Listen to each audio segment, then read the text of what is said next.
So thank you, John. I'm not married to PowerPoint, so if you have questions along the way, please interrupt me. I'm perfectly good with that.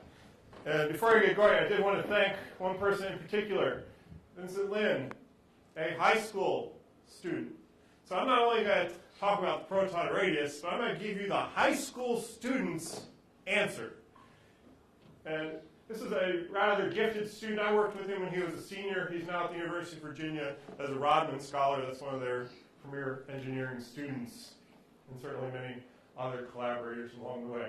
So let me get two things out of the way. First, sorry, John, all models are wrong. That was a provocative statement by George Box. If you know the name, you know statistics. He was one of the big names in statistical modeling in the last century. But his point was they may all be wrong, but some are useful. And one that comes to mind is PV equals nRT, ideal gas law. It's wrong, yet it's amazingly useful. We use it all the time. Works great. Is it right? No. That was his point. What something like the ideal gas law does for you is supply a useful approximation to reality. And the second one is a deeper thought, and one that we all should worry about. Computers are amazingly powerful nowadays, and an ever-increasing amount of computational work is relegated to them. And often we almost blindly assume that the answer obtained is correct. That's the first sentence in a 750-page book on computational methods.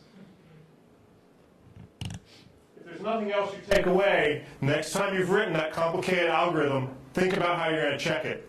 Don't blindly assume that output is going to be correct. Okay, and since I'm going to talk about Proton-Radius puzzles, I want to get started with a very famous puzzle, and that's the Monty Hall problem. I'm sure some of you know it, and I do need to pick on somebody. I was going to pick on Billy, but she's not here. So I need, oh, she is here. All right, awesome. Because you told me you did great in statistics. So, all right, so I would like you to pick one of my doors. So behind one of these doors are the fabulous Jefferson Lab swag prizes. So pick a door. I picked door 2. Yeah, pick door number 2. So what I'm going to do for you, since I'm a nice guy, I'm going to open up one of the 3 doors.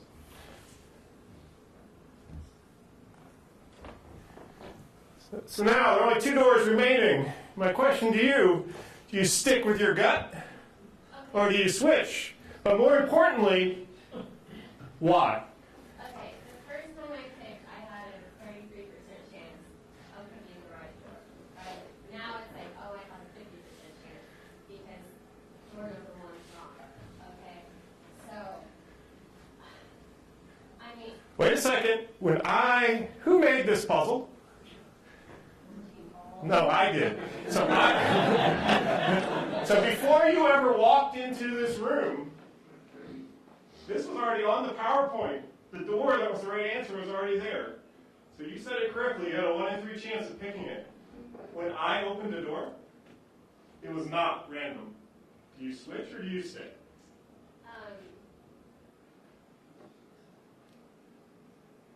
So what I did is not random. So the doors that are remaining, right, so the wrong and the closed, they have.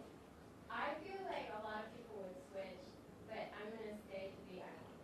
So I'm going to stay. Should you call a friend? Audrey, what would you do? Audrey would switch. Okay. Are you listening, Audrey? So I'll play the devil's advocate. I'm going to stay. She can switch. All right. I know. Okay. All right, so Audrey, you win the fabulous prizes.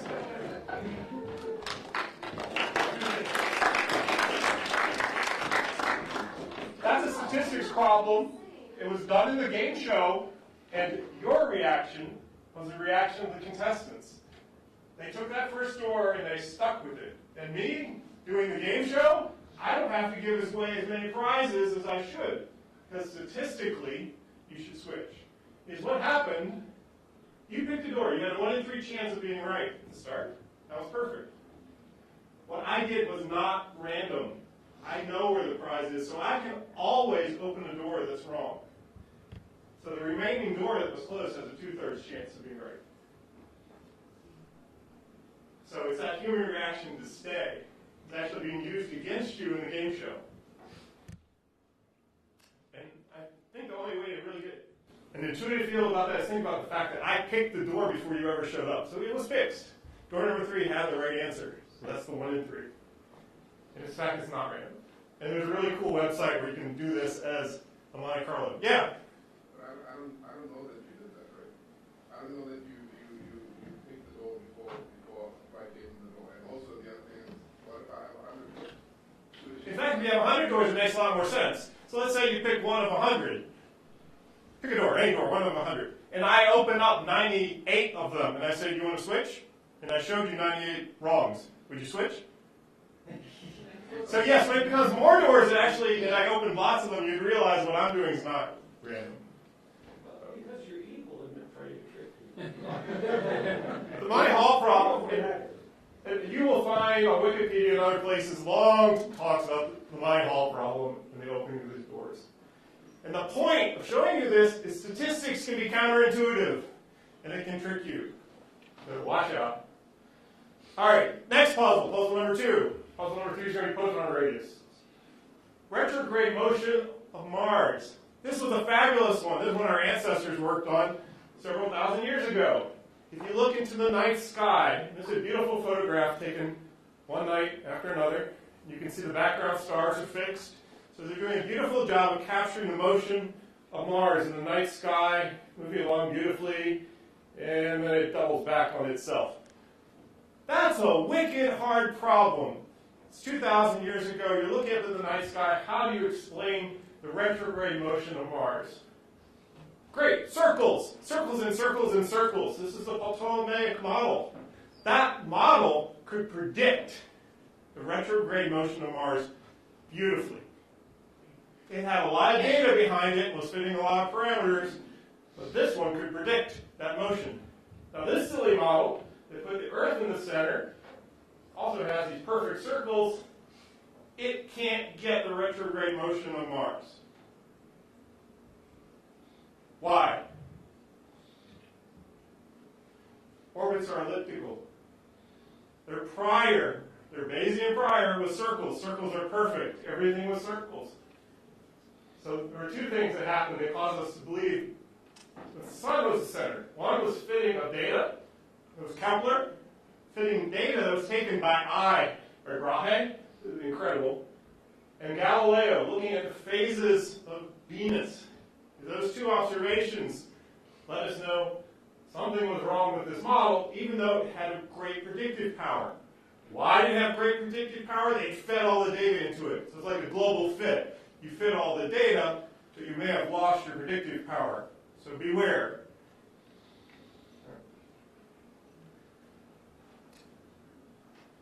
And this brings me to Occam's razor. So the reason as scientists we prefer the sun-centered model isn't that I couldn't do the transformation, go to an Earth-centered model, come up with all the shapes of the orbits. I could reproduce that Ptolemaic model very nicely. It should come out almost perfectly. We prefer the sun-centered model. It's the more elegant one. It's the simpler one. And that dates back to 1200 in William Occam. That in science we tend to prefer the simpler ansatz to the more simpler one. If you want to have a complicated model, that's fine, but you have the burden of proof, not the simpler model. And KISS is the keep it simple. I'll let you figure out the S yourself. Now in statistics, instead of Occam's razor being a philosophical argument, you make use of statistical techniques.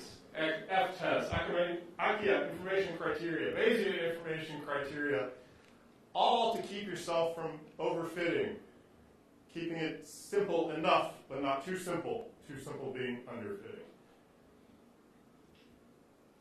And those intros bring me to today's puzzle, which is the Proton-Radius problem.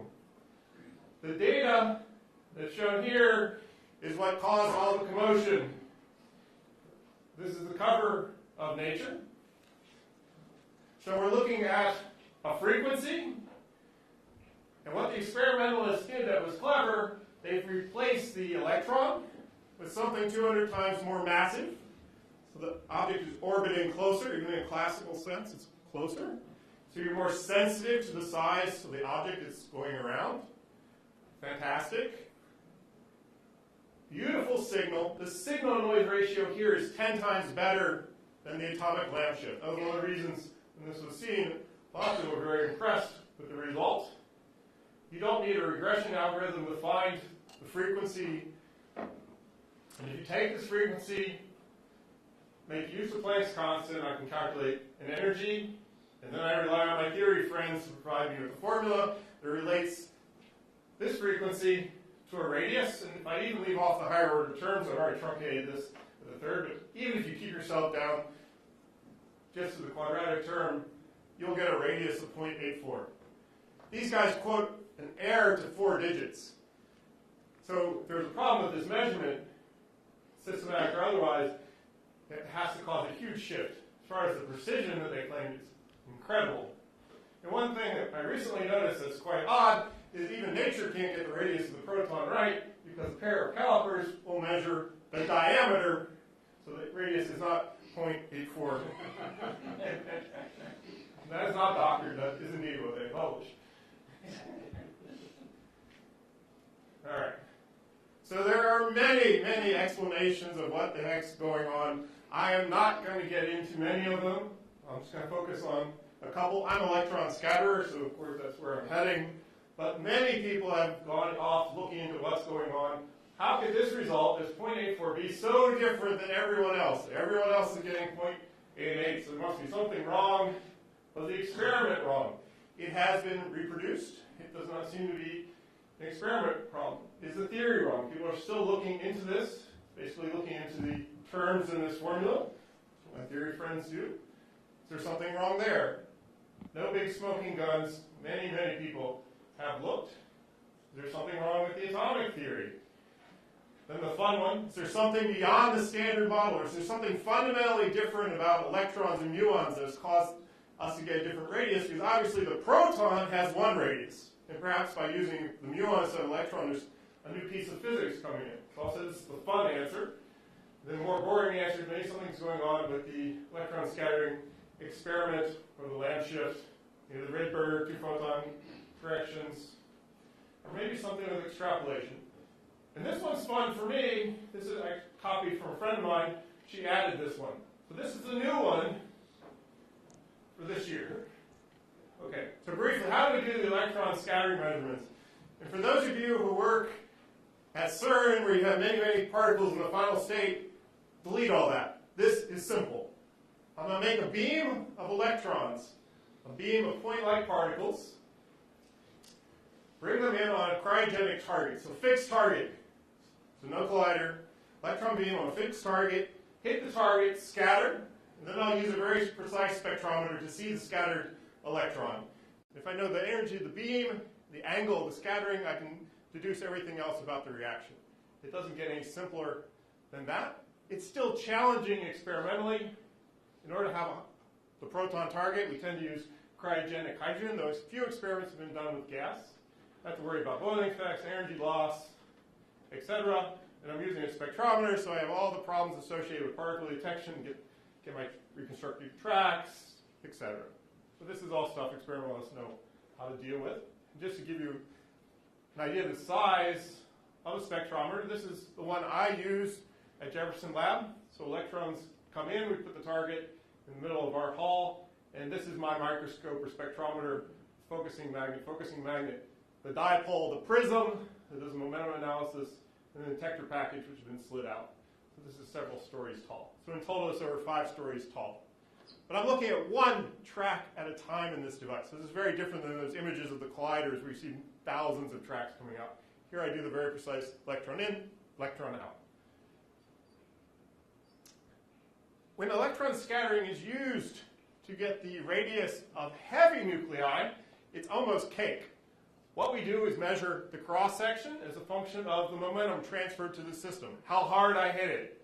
When I measure that cross-section as a function of q squared, there will be dips in that cross-section.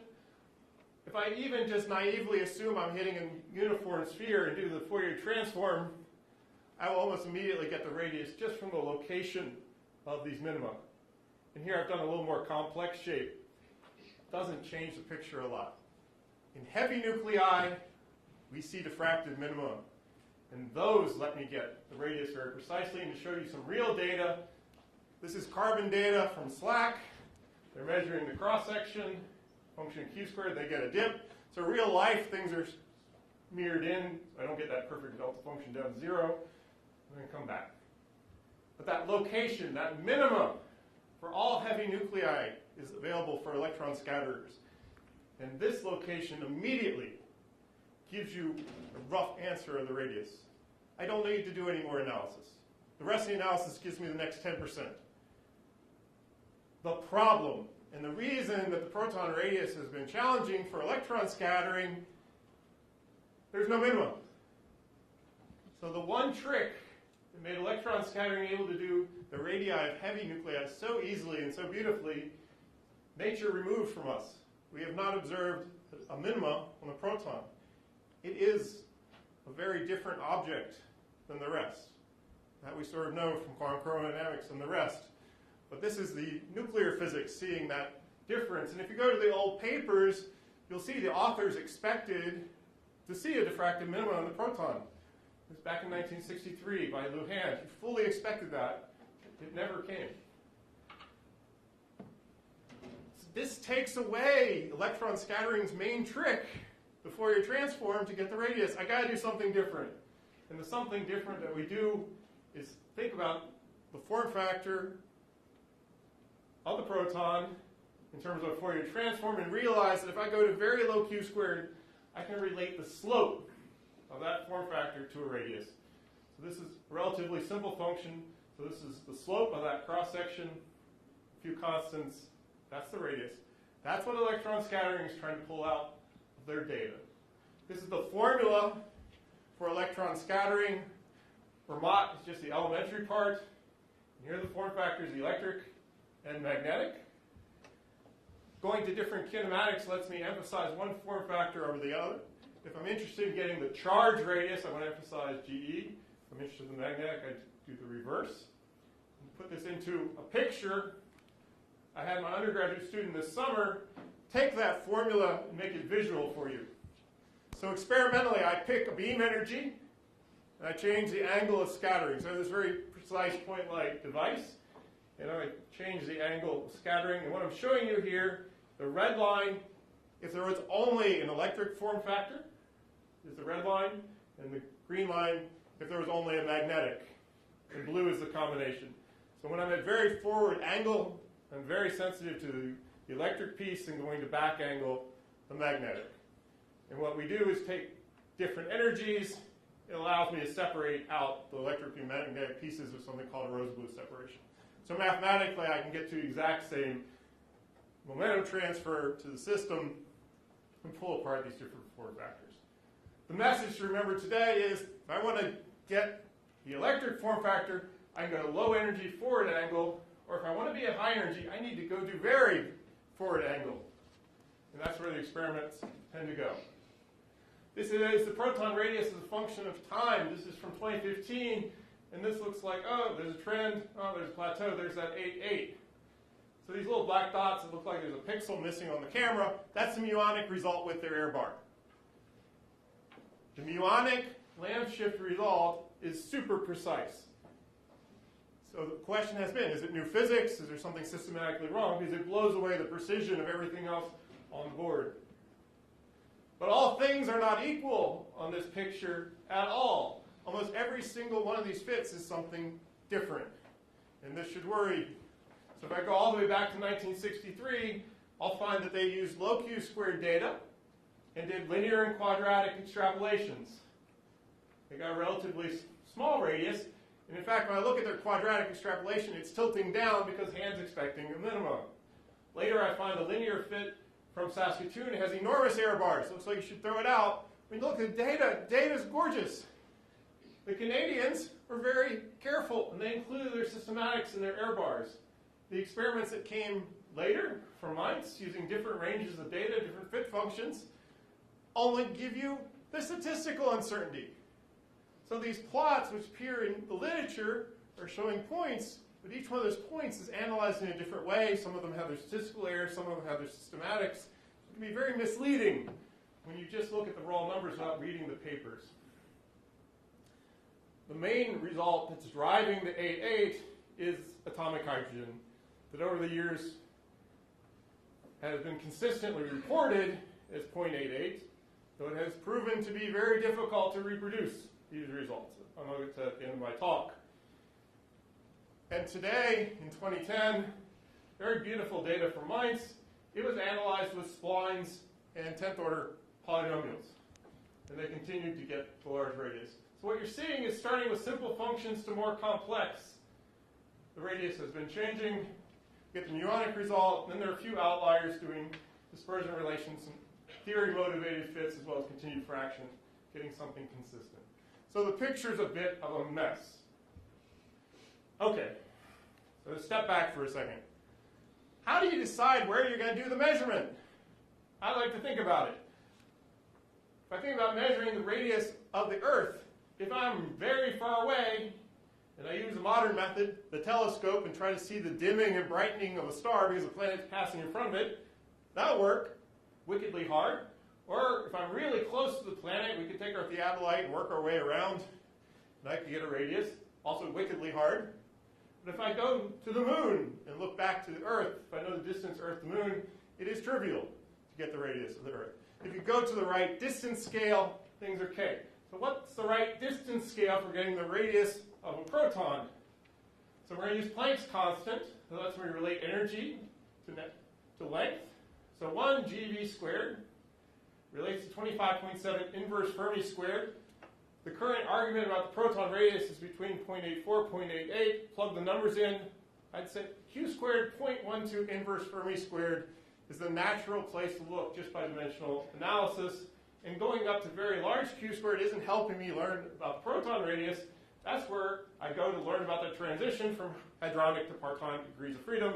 In fact, this last item is why we built Jefferson Lab in the first place. Okay, so the problem. I'm going to have to extrapolate. There is no data at a Q squared of 0. So the answer that people are going to get depends on what fitting function they use and how they extrapolate. Warning, and this is a big one, confirmation bias. This is a United States Senator. It snowed in Washington, D.C. He walks onto the floor of the United States Senate. It is early spring, and he says, look, there is no global warming. It has snowed. And he threw the snowball. He honestly believed what he was saying. And he confirmed his bias. His bias was his ansatz. There's no global warming. He saw that it had snowed at a time when he didn't expect it, proving his point of view. Confirmation bias. It can bite you in science, too. So you at least need to be aware of it, that you're not fitting your data, putting cuts that force a particular result. And that's where it can bite us. Okay, so if I'm going to do an extrapolation problem, I have data, I want to see if I can do it in a linear extrapolation, maybe a quadratic. What am I going to do? And I know you all use the Bevington book. There are several that talk about this problem. How do you know when to stop? You're going to fit experimental data. You're fitting data with random error bars. And one way to do it, and there are many, this is just one, that's kind of cute, is use the F distribution and do an F test. So this is a difference in chi-squared for what's called nested functions. So if I have a linear and quadratic function, they're nested. The simpler function can be found within the more complex. The question is, do I need the more complex? So I calculate chi-squared for the simple, I calculate chi-squared for the more complex, divide, do a little bit of math. This is covered in your books. I'll leave the talk, left you the page numbers. And this is just a test to, in a rigorous way, say when to stop. A lot of people just look at chi-squared and by eye know this. They see a chi-squared getting close to 1, reduced chi-squared, sorry, getting close to 1, and they stop. This makes that a little more rigorous because now I can say, to a 95% confidence level, I have stopped. So I'm never sure. I've done a probabilistic implementation. And just to write this out in full, because it's not found in many of the books, I got this from Simon Shurka, who's written the third book. This one's just out. And though I couldn't get it on the public Wi-Fi. This should be freely available from your university library as a PDF. You're just taking one model, one simpler, with p-1 parameters and more complex. Your null hypothesis is a simpler one, is sufficient to describe the data, compute the ratio, and then I look up in a table or do the calculation using Mathematica whether or not I should stop. Have I passed the test? Should I keep the null hypothesis or should I reject? Okay, real world example, and this is the high school student answer. So this is data, real data from 1974 and 1980. This is data from Saskatoon and Mainz. The data is absolutely beautiful. I've just taken the points from the two papers and put them, I haven't moved them, I haven't done anything, I just plotted them. I didn't give them labels because you can't tell which is which. They're beautiful, they're in beautiful agreement. And when you fit them with a line, you get a total chi-squared of 13.7, reduced chi-squared 0.6. If I then fit it with a quadratic, my total chi-squared doesn't change. Reduced chi-squared actually goes up. That's a classic warning to stop. You can also apply the f-test. You can do pretty much any test you want. It'll say it's very linear. This justified us doing the linear extrapolation of this data. And the high school student immediately gets a remarkable agreement. So the parameter he gets is 0.119 that can be related to a radius. And I've done the reverse. So I took the result from Muonic, which is 0.84 femtometers. That would give 1176. He's got 0.119. Wow, what's going on? We then took the data as published, and we looked at various functions by the book.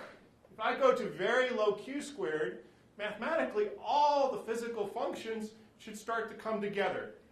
So what I've done is just tried several, a monopole, a dipole, Gaussian function, and I just fixed the radius. And what you're seeing, going to very low q-squared, those functions all come together. They all become indistinguishable. And if you want to think of that mathematically, if I do the Taylor expansion of all those functions, the leading order term is linear, so they start to look like the line. Beautiful agreement. That's just taking the data as published and plotting the curves. No regression. If I do the same thing with a larger radius that the literature said is the right radius, it's shifted. Weird. What's the explanation? They're floating the normalizations. This is literally taking the results as published. And these two experiments were beautiful. They used gas targets instead of cryogenic targets to reduce the uncertainty involved in trying to have a cryogenic target. In the global fits, what can easily happen is the high q-squared data will move the low q-squared data. I think almost without question the low q-squared data like this was some of the most precise. They were trying to do absolute cross-sections. In the global analysis where you go out to q-squareds of 250 and start adding points and floating normalizations, you will easily pull this data around. There's not very much of it. This is it. Before 2010, this was it. So you have this finite number of points, and you have hundreds of points at higher q-squared. So you need to be careful on how, in all these global analysis, you really have to look into what are they doing and how are they doing any kind of renormalization. So when you say they pulled the data, you mean it biases the model fit, or are you actually saying the data are coupled?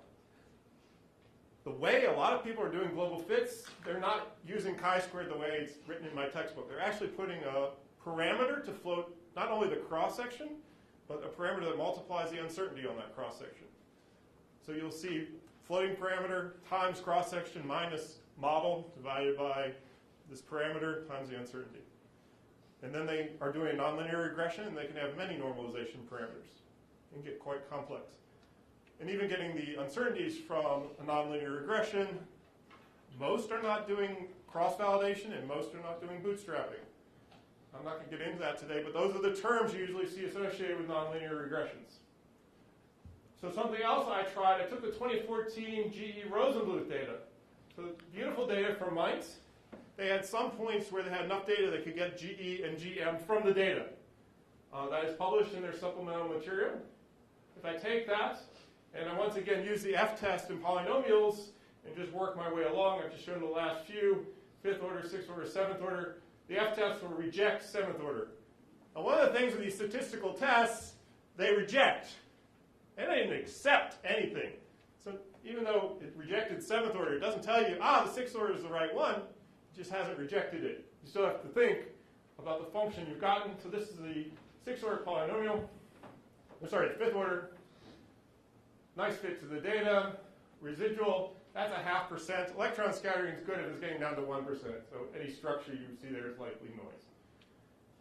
Okay, but do I really want to use a high order polynomial to extract the radius?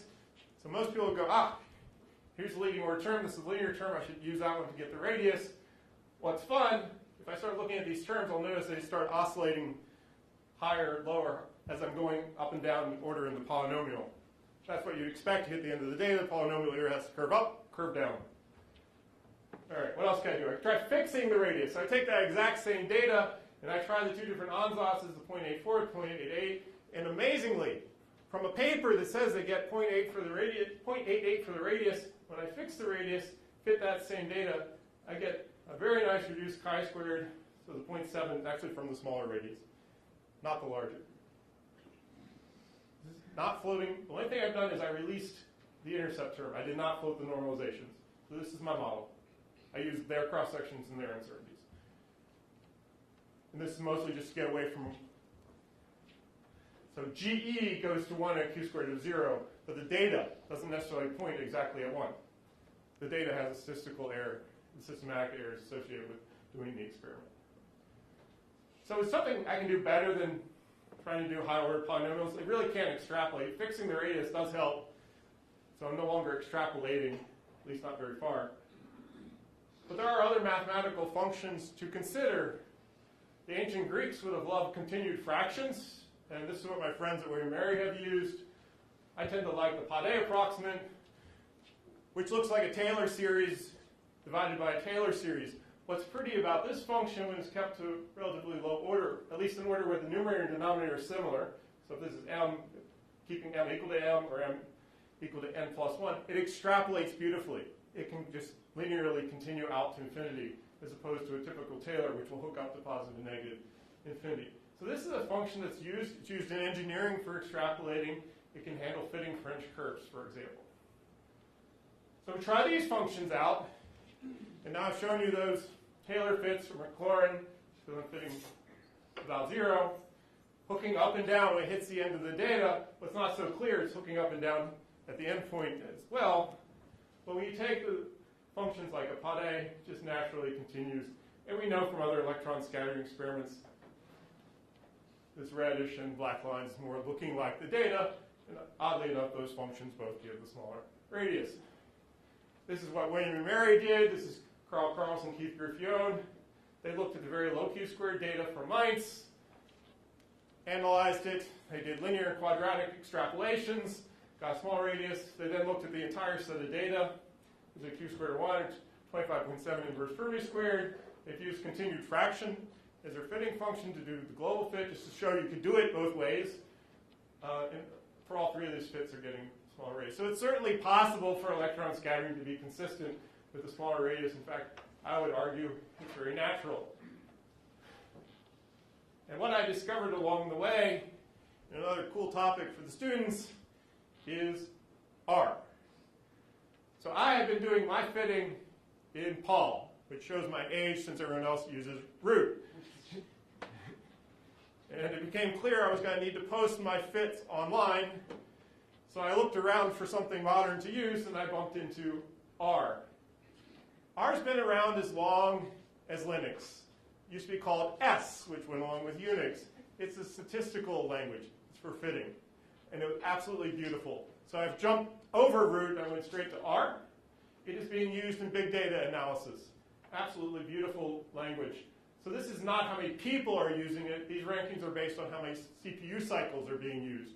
So a language you've probably never heard of is working its way up the chart. And with this code, I did something a little different. I set up a stepwise regression code to scan over all orders of polynomials. So I've created a code that can handle any range of data, and it will self-adjust. So in this case, I've used something called Aki affirmation criteria. It's similar to using chi-squared. But I start with a line, and I let it scan over all polynomials, and it's choosing which is the most likely next term to use. So I've taken the data of Keith and Carl, took it out to 0.8 inverse Fermi squared, just let the stepwise regression code scan over it. It scans up to an 11th order polynomial. That's q to the 22nd. And when it's done, it only picks two terms. Linear for sure, it says there's something going on, and it's given a possible value to a q to the 8th term. If I then make the plots, you'll see what it's managed to do. It has a very small deviation at a higher q squared from the line, but it didn't ruin the fit everywhere else. It didn't make a squiggly line out of it. It came up with a functional form that made it smooth. That doesn't mean the q to the 8th term is there. It's just for you to inspect and think about. And what is clear, at the lower q squared, both this regression and the line are consistent. Okay, but this is all too small. And it was shown back in 1975 using standard dipole that the linear fits are biased. This was an amazing argument since they were using a function that had a different radius by 0.03. So I always found it amusing. How did they know it was too small? They were doing a Monte Carlo proof using one mathematical function to show that the extrapolation of the data was wrong. It's a bit circular. So doing f-tests or other tests, we seem to find the smaller radius. So quickly, why do Mainz report such a large radius? And their data is beautiful. So I've taken their cross-sections, I divided by Mott. But one thing to point out, here's 1 inverse Fermi squared. So by guesstimation, we'd say the data down here is what's useful for getting the radius, not the data way out here. Data at very large q squared and backward angles is the magnetic form factor. This is their results. They didn't show their data points as points, they showed them as blue bands.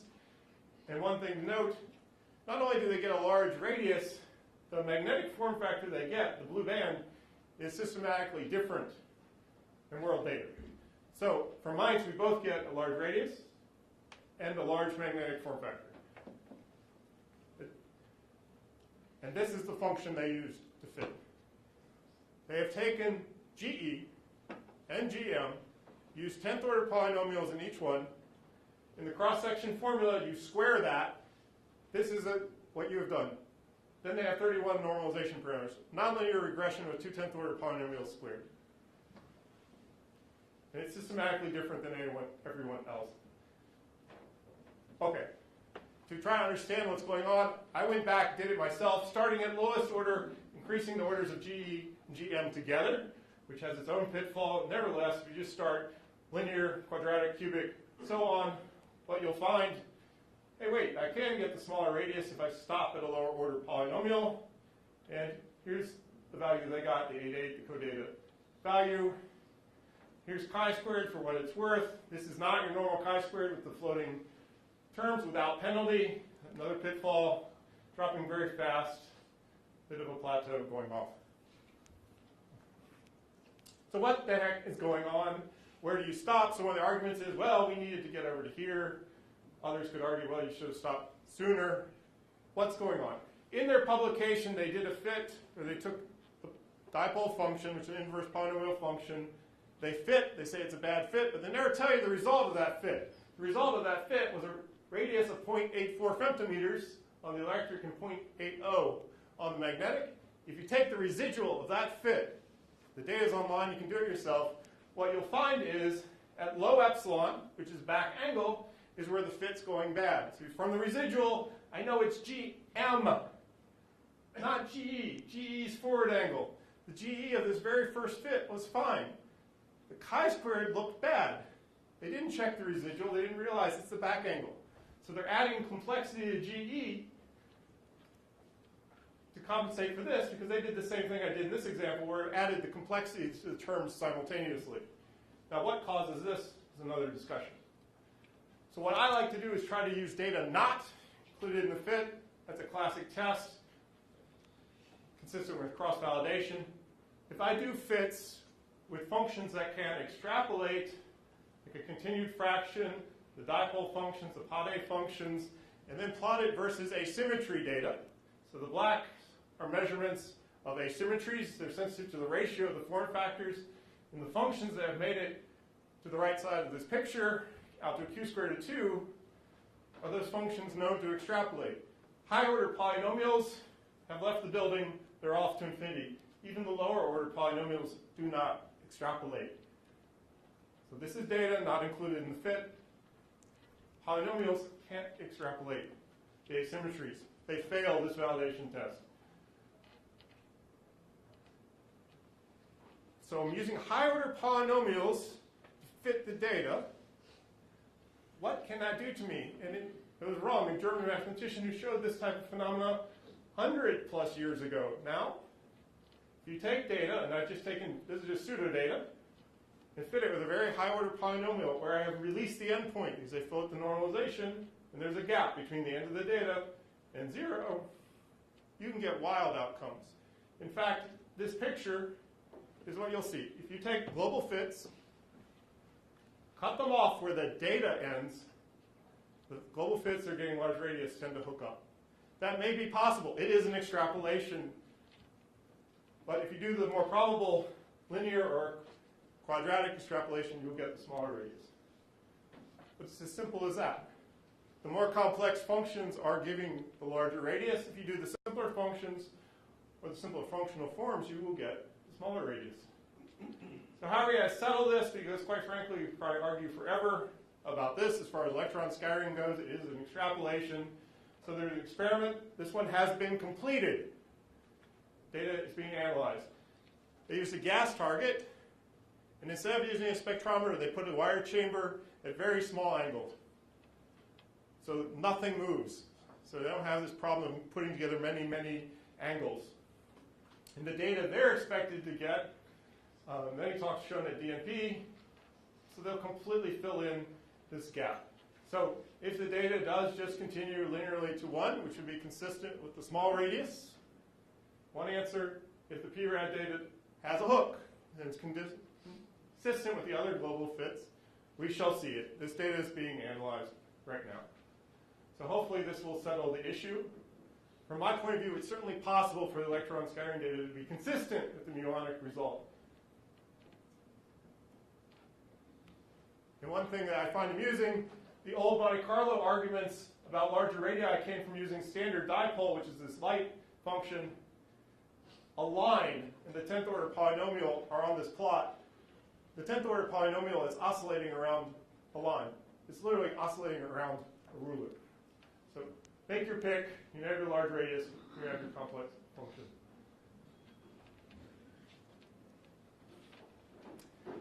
Here I've taken the dipole form, and it may not be correct. All models are wrong, but that functional form can describe the data. That's out past 200 inverse Fermi squared. It's a beautiful functional form, but not standard dipole. Standard dipole's up here.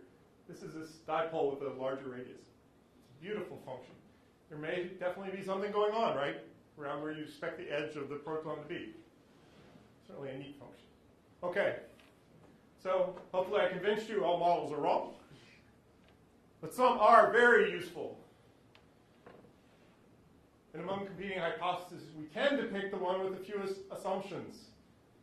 And as scientists, we do need to worry about confirmation bias. It's not just the senator with the snowball, right? Even we tend to search for information that goes along with our point of view.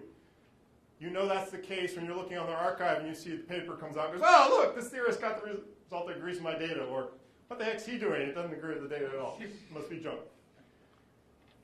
All right? So for what I've done, I tried to avoid the bias to come up with a statistical modeling way.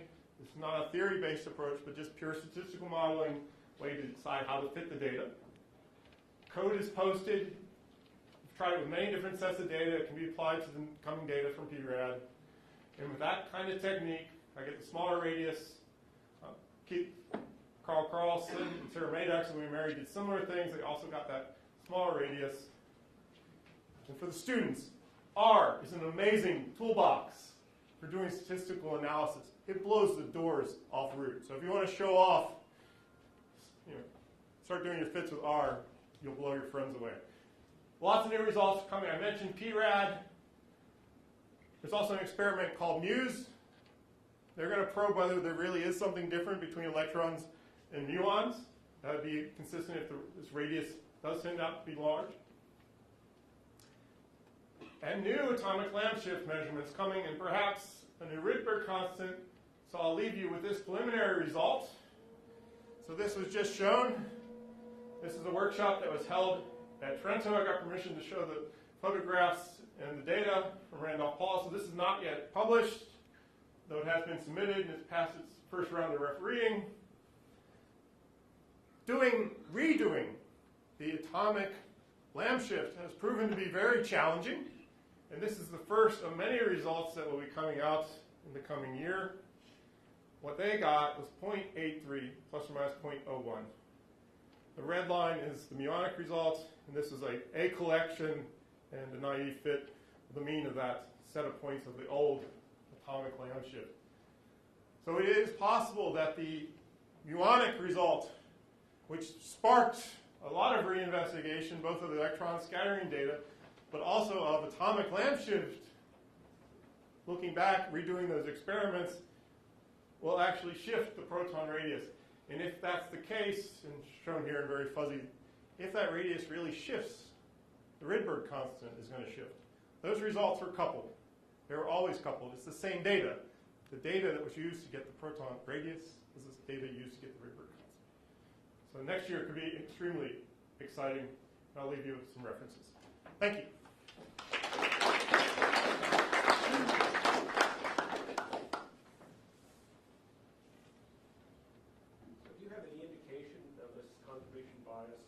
From Bernard, talking to him, they should have noticed that they had a cutoff point that you've noticed where they were fitting at 0.84, and then they kept going to fit the rest of the data to get 0.88. Do you think that was driven by confirmation bias?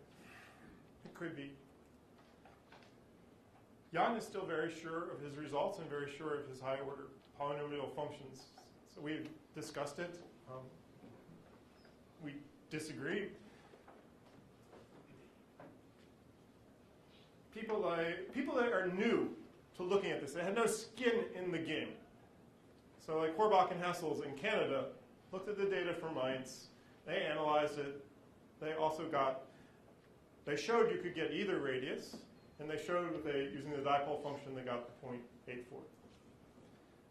So it's certainly been shown by several groups that using certain mathematical functions, you can get that smaller radius. And just looking back at it holistically, what I'm seeing is groups that are doing sort of the simple linear quadratic extrapolation near the endpoint of the data are getting the smaller radius.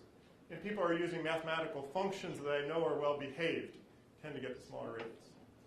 And if I look at the results of groups with a large radius, they tend to have a kink. If you take the derivative of their fits after the data, the derivatives are changing rapidly where there is no data. And this is typically red flags in extrapolation. It doesn't mean it's not possible, it's just typically made improbable. And what's funny to me is they all hook in exactly the same direction after the data. I can't show you one of the global fits that hooks down. That would give a radius that's, quote, too small. That would actually be the Luhan. So his 0.81, that standard dipole radius, actually hooks down. So if I put them all together, you'll see the straight ahead gives the 8.4, hooking down gives 0.81, and hooking up gives 8.8. Because this endpoint of the data has stayed the same since 1963. That constraint was the fact that when I have a spectrometer, I'm bringing it close to a beamline. Eventually, I'll hit the beamline. And though we've improved a lot of things in technology, we haven't figured out how to put a spectrometer into the beamline until we did the PRad experiment. That was clever. They have no magnet. I'll get rid of the problem of hitting the beamline with the magnet, get rid of the magnet. Elastic scattering, if I know the angle, that's all I need. Beam energy and angle, it's a determined reaction. So they're good. And what I think is going to be more fun, so what I've shown you today was statistical modeling. This is what you can do from your textbook, from Bevington. What should be done, and what will make this more interesting, is to apply the physics. Add physical constraint. There's a new paper on the archive where they tried taking chiral perturbation theory to constrain some of these higher order terms. So instead of trying to fit a very high order polynomial, use a model to constrain them. And as our theorists start thinking, what I like to see, really, can you make a nice physical picture? Because if I have a good physical picture, I only need a few points, and I should be able to get the whole curve. I mean, right now I'm using a lot of points to be like taking a cannonball trajectory. If I have a lot of points, I can fit the parabola.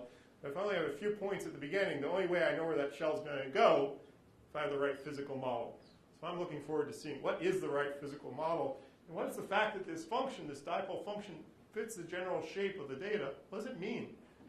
It may not be right, but that functional form, I just think of that as an inverse polynomial function. It's capturing the right shape, and it has the right asymptotic behavior. So there's neat stuff going on. But I look to people in the audience to tell me what it means. Yep. So if you did a test where you would fit all the data except 1 or 2 points, like cross-validation experiment, and try and predict would that allow you to differentiate between which model works well? Yes. When you start getting too sophisticated, will that induce a lack of predictive power that will not allow you to predict the data that you exclude from your fit? Exactly. And is that something that because you fit a completely different parameter when you did your cross-validation, right? Right. You could also just do it with it. I can do it with the data set. Yes, that works as well. And would that have found the same? Yes. Yeah, it works fine. The problem in some of these more complex fits, especially the 51 parameter fit, it's almost tied into a knot. What is amazing with that, the functional form that they've come up with, it comes down, it hooks. It turns out if I just fit the hook with the 10th order polynomial, I'll get the radius. And I know this hook in GE is unphysical. The GE function comes out. I know that from other experiments. Their radius is actually driven by the shape of their functional form at high Q squared. That's not obvious at all. You really have to just play with the function and ask yourself, how can a high order polynomial extrapolate? If you write the function out, you'll realize all the terms are multiplied by each other since it was a square. So the A10 term in a polynomial expansion, the A1 term are multiplied by each other. So the shape, which is an odd shape, when you describe it with the 10th order polynomial, will set the A1 term, which sets the radius. So I have taken their data. If I cut it off at lower Q squared, hit it with a high order polynomial, it gives nonsense, which is what you'd expect. It should not be able to extrapolate. Yeah? Getting an experiment for the time being, what does something like lattice gauge theory predict for the radius? So I don't know if they're... It's not good enough. Yeah, I think that's... It's not just a 1% effect. Okay, so it's much cruder. I know they have plans to try, and there are groups, but that's probably I have a suspicion this experimentally will have resolved itself long before that. Okay. Just because there's going to be a lot, you're going to see the PRad experiment, there's a Muse experiment, new atomic lamp shift. So in 2017, you're going to have a pile of new results.